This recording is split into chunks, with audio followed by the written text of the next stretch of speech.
ओम नमः शिवाय। ओम नमः शिवाय। शिव हरे बच्चों। बोलो श्री कृष्ण भगवान की जय। बोलो शिव पार्वती की जय। सदा भवानी दाहिने सम्मुख रहो गणेश रामा सम्मुख रहो गणेश।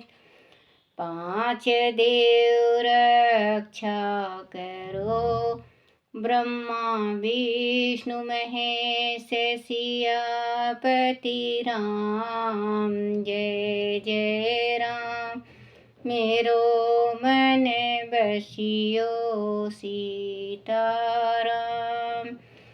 चित्रकूट के घाट पे भई संतन की भीड़ रामा। भई संतन की भीड़ रामा। चंदन घसे तुलसीदास चंदन घसे तिलक देत रघुवीर रामा। तिलक देत रघुवीर रामा। बोलो श्यापति रामचंद्र भगवान की जय। बोलो गणेश भगवान की जय। बोलो शिव पार्वती की जय। अपने अपने माता पिता की जय। अपने अपने गुरुदेव महाराज की जय। शिव पुराण की जय। शिव पुराण में यह पद अर्पण करते ही वह यज्ञ पवित्र हो जाएगा, अनाथ यह पूरा नहीं हो सकेगा। यह मैं सत्य कहता हूँ। दधीची का यह वचन सुनकर दुष्ट बुद्धि वाले मूढ़ दक्ष हंसते हुए से रोष पूर्वक कहा, भगवान विष्णु संपूर्ण देवताओं के मूल हैं, जिनमें सनातन धर्म प्रतिष्ठा है। जब उनको मैंने सादर बुला लिया है, तब इस यज्ञ कर्म में क्या कमी हो सकती है, जिसमें वेद यज्ञ और नाना प्रकार के समस्त कर्म प्रतिष्ठा है। वह भगवान विष्णु तो वह यहाँ आ ही गए हैं। इनके सिवा सत्य लोक से लोक पितामह ब्रह्मा वेदों उपनिषदों और विधित आगमों के साथ वह पधारे हैं। देवगणों के साथ सहित देवराज इंद्र का भी शुभ गमन हुआ है, तथा आप जैसे निष्पाप महर्षि भी यहाँ आ गए हैं। जो महर्षि यज्ञ में सम्मिलित होने के योग शांत और सुपात्र है, वेद और वेदार्थ के तत्वों को जानने वाले हैं और दृढ़ता पूर्वक व्रत का पालन करते हैं, वह सब और स्वयं आप भी जब यहाँ पद अर्पण कर चुके हैं, तब हमें यह रुद्र से क्या प्रयोजन है विप्रवय में। बच्चों, ये दधीची ऋषि बहुत, क्योंकि ये सच्चे भक्त थे, शिव जी के बिल्कुल सच्चे भक्त थे। इन्होंने कहा कि आप ऐसा कोई उपाय करो जो सब कोई जाएं, और भगवान अगर रुष्ट हों शिव जी तो हम मना के लिए आएं, क्योंकि शिव भोला तुरंत ही मान जाते हैं। मैं भी चलूँगा, आप भी चलो, सारे जाके अगर वो गुस्सा में हैं तो हम स्वयं परिवार समेत उनको चलते हैं मनाने, और उनको स्वयं परिवार समेत लेके आते हैं, क्योंकि आपकी पुत्री हैं सती, वो भी बच्चों ये दधीची कह रहे हैं कि आप अपनी पुत्री को भी निमंत्रण ने दिया और आप भगवान को जो तीनों त्रिलोकी नाथ हैं तो उनको भी चलो लेने के वास्ते। तो इनका तो बस कहते हैं ना कि ज़्यादा मान मिलता है, हर एक जगह से इज्जत मिलने लगती है, तो उसके आंख में पर्दा पड़ जाता है। अगर उसके जो सेवक होंगे वो सही राह भी बताएंगे तो उसको गलत लगेगा, वो कांटों ही में गिरेगा, वो गड्ढे ही में गिरेगा। तो इसका भी यही हाल था कि दक्ष का, इनको चारों तरफ शिवजी दुश्मन से दिखाई देने लगे थे। तो दधीची बहुत कहते हैं लेकिन ये मानते नहीं। ये कहते हैं कि ये विष्णु भगवान आ गए हैं बिल्कुल शांत स्वभाव के, और ब्रह्मा जी आ गए हैं सतपताल से, और ये ऋषि मुनि आ गए हैं सारे, ये जितने भी भगवान हैं सारे भगवान आ चुके हैं, और इंद्र आ चुके हैं, और आप भी स्वयं आ चुके हो। तो उस पखंडी का क्या काम है यहाँ पे, क्योंकि वो तो भूतनाथ हैं। तो बच्चों वही कहते हैं कि जो भी कुछ बोलना चाहिए जबान से तो पहले सोच और समझ के बोलना चाहिए। बिना सोचे समझे बहुत बड़ा भुगतना पड़ता है और दंड भरना पड़ता है। तो इनको अभी कुछ भी इनके दिमाग में कुछ भी बात नहीं थी। इनको तो बस शिव जी आगे पीछे, शिव जी को नीचा दिखाना चाहते थे। उन शिव जी को दिखाना चाहते थे नीचा जो तीनों त्रिलोकी नाथ हैं, उनके बिना एक पत्ता भी नहीं हिलता शरीर में। हमारा जो शरीर है 5 तत्वों से बना हुआ है बच्चों, और बिना भगवान शंकर के हमारा एक पत्ता भी नहीं हिला सकते। हम अपनी एक उंगलियां भी ये नहीं हिला सकते। हमारे सिर का एक बाल भी नहीं हिल सकता शिव भोले की कृपा से। अगर शिव भोले का कृपा हो तो रातम रात में राजा से भी महाराजा बन जाते हैं, और संसार में कईयन लाखों बन चुके हैं।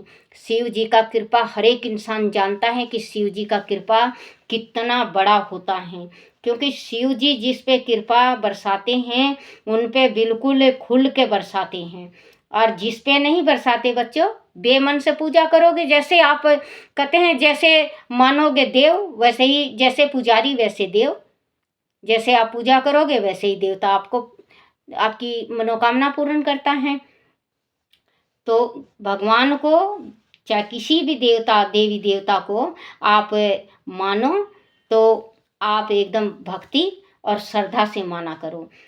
जे इंद्र का भी शुभ गमन हुआ है, तथा आप जैसे निष्पाप महर्षि भी यहाँ आ गए हैं।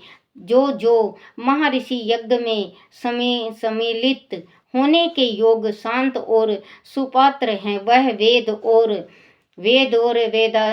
वेदारत के तत्व को जानने वाले हैं और ढूढ़ता पूर्वक व्रत का पालन करते हैं। वह सब और समेत आप भी जब यहाँ पद अर्पण कर चुके हैं, तब हमें यह रुद्र से क्या प्रयोजन।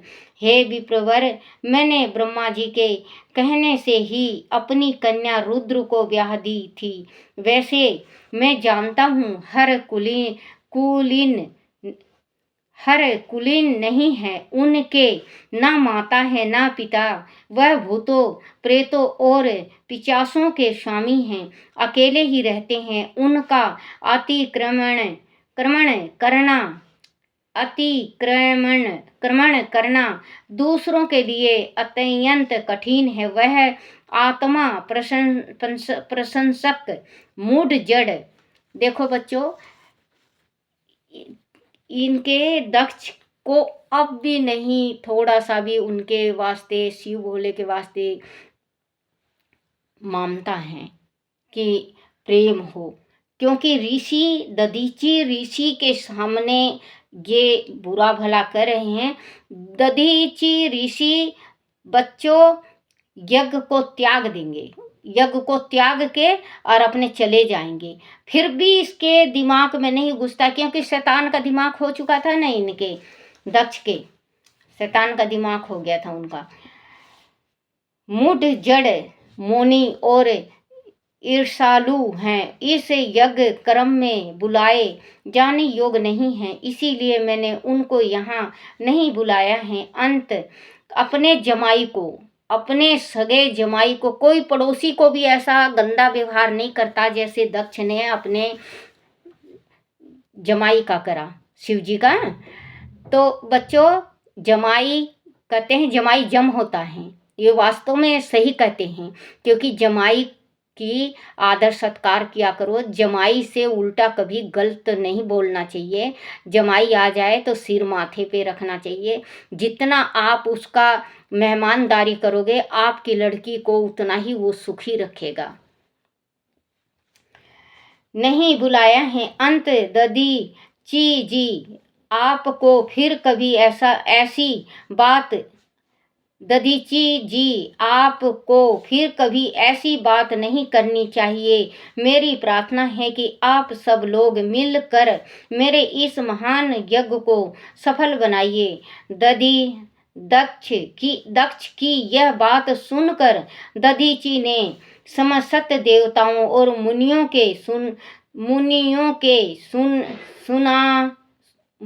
के सुनाते हुए यह सरगर्मित बात कही। ददीची बोले, दक्ष, उन भगवान शिव के बिना यहाँ यज्ञ अज्ञान हो गया। अब यह यज्ञ कहलाने योग्य ही नहीं।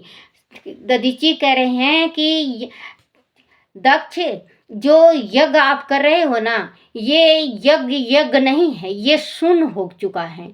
जहाँ पे शंकर भगवान का प्रवेश और शंकर भगवान ना हो, उस यज्ञ में इंसान तो क्या, कोई जानवर भी नहीं बैठ सकता।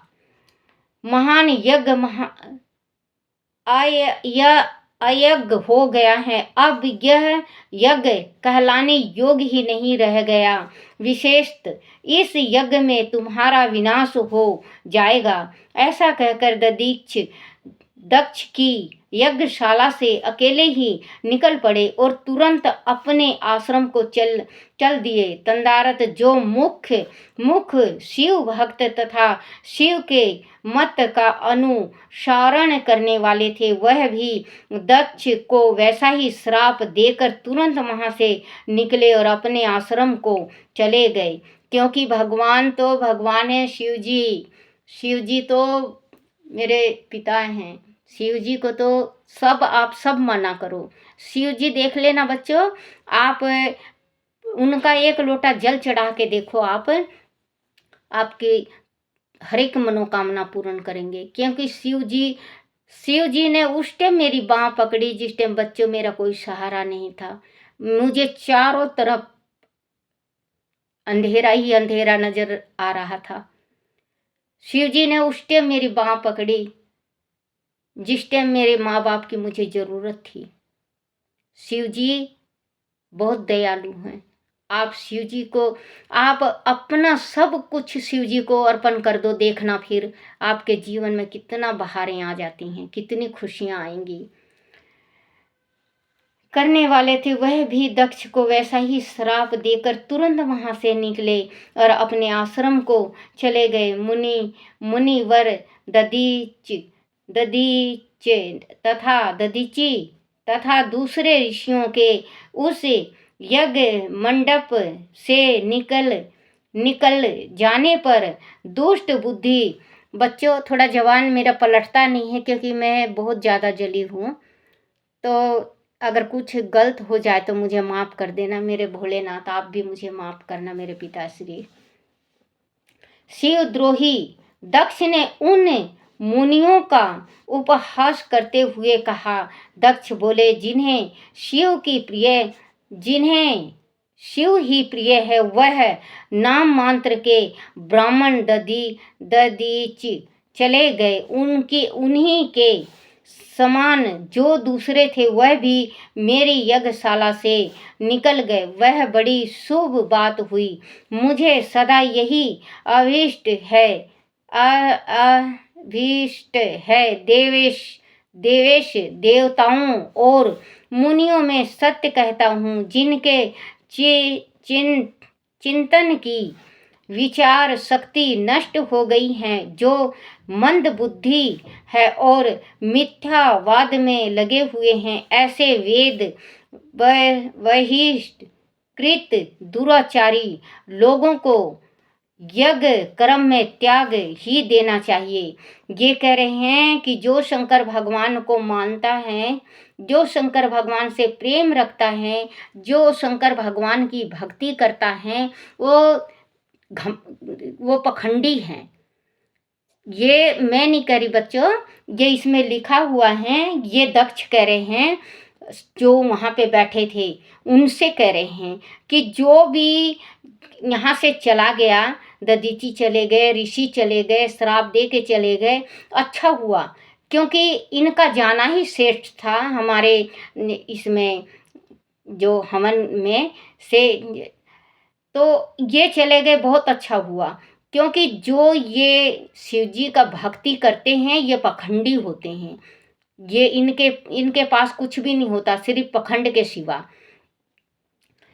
मिथ्यावाद में लगे हुए हैं। ऐसे वेद बहिष्कृत दुराचारी लोगों को यज्ञ कर्म में त्याग ही देना चाहिए।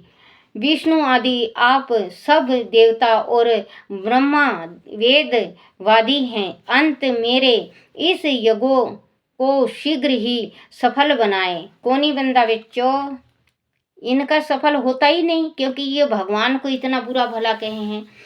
ब्रह्मा जी कहते हैं, दक्ष की यह बात सुनकर शिव की माया से मोहित हुए समय सत्य देव ऋषि उस यज्ञ में देवताओं का पूजन और हवन करने लगे। मुनिवर नारद इस प्रकार इस यज्ञ को जो श्राप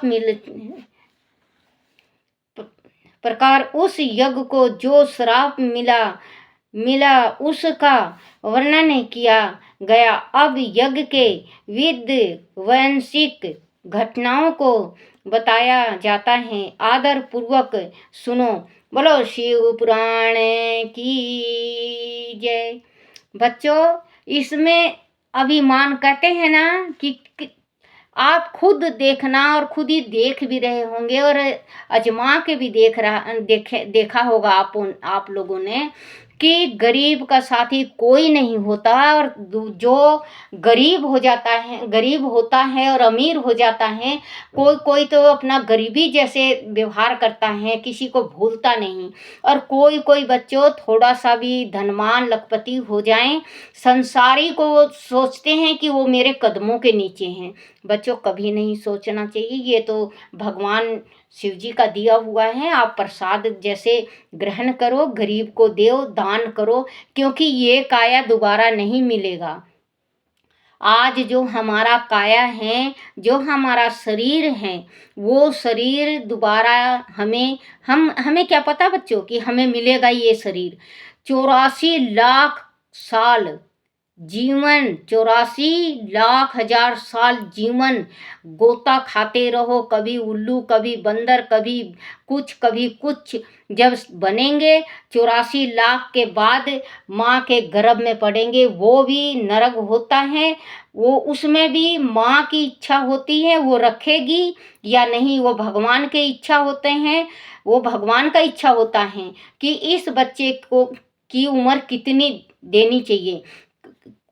कोई बच्चे देखने में आता है कि 4 महीने का सफाई करवा दिया, 5 महीने का, 3 महीने का, 2 महीने का, वो उनका पाप पूर्ण नहीं होता। वो इंसान के गर्भ में भी आके अधकच्चे ही चले जाते हैं, लड़का हो चाहे लड़की। तो बच्चों, आप ऐसा इस संसार में आप ऐसे रहो जैसे भगवान शिव ने अपना गृहस्थी बसाया है, वैसे आप अपनी गृहस्थी बसाओ।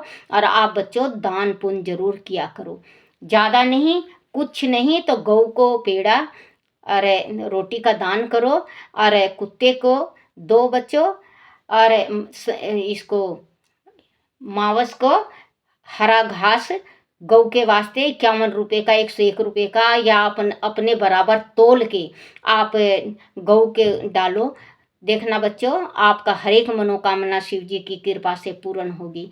ओम नमः शिवाय, ओम नमः शिवाय। शिव हरि बच्चों, अपने अपने गुरुदेव महाराज की जय।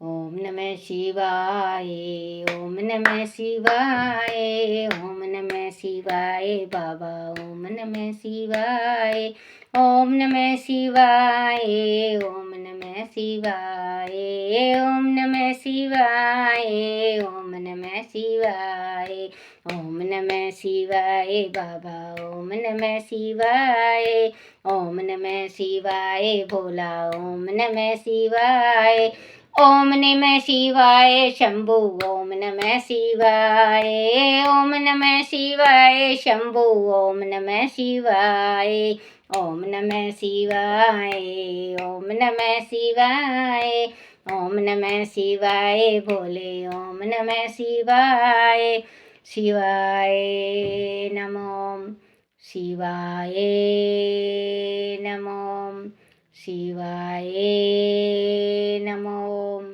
शिवाय नमो। ओम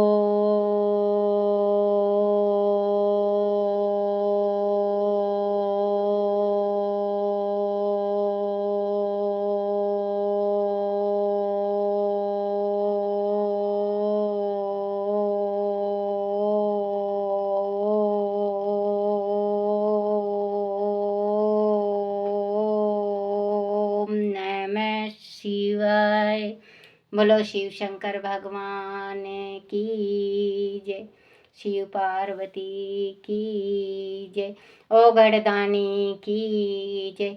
हे मेरे शिव शंभू भोले, हे मेरे ओ गढ़दानी, सबकी मनोकामना पूर्ण करना। हर हर महादेव।